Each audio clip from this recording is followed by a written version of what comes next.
नाजरीन, अब रुख करते हैं डेरा गाजी खान का, जहां एबीसी न्यूज के ब्यूरो चीफ गुलाम यासीन राही की रिपोर्ट के मुताबिक वजीर आला पंजाब मरीम नवाज शरीफ की हिदायत पर सरकारी रुकबा वागुजार कराने के लिए वसी पैमाने पर ऑपरेशन का फैसला किया गया है। डीजी खान डिवीजन में मुहिम के दौरान महकमा जंगलात का 270 एकड़ रकबा वागुजार करा लिया। Commissioner DG Khan doctor Nasir Mahmood Bashir की जेर सदारत वीडियो लिंक इजलास मुनक्किद हुआ, जिसमें additional commissioner revenue Fakhrul Islam Dogar की एजेंडा पर ब्रीफिंग दी। सेक्रेटरी जंगलात जनूबी पंजाब सरफराज अहमद मक्सी ने वीडियो लिंक के जरिए इजलास में शिरकत की।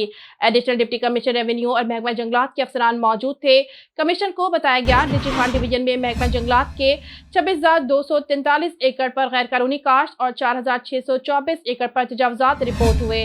Commissioner DG Khan doctor Nasir Mahmood Bashir ने कहा कि महकमा रेवेन्यू और जंगलात के रिकॉर्ड में दुरुस्तगी करते हुए तमाम रकबा वागुजार कराने के लिए मिलकर काम किया जाए।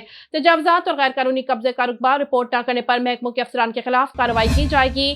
कमिश्नर डीजी खान ने कहा कि सरकारी इमलाक को हड़प करने वालों को पाबंद सलासिल किया जाएगा।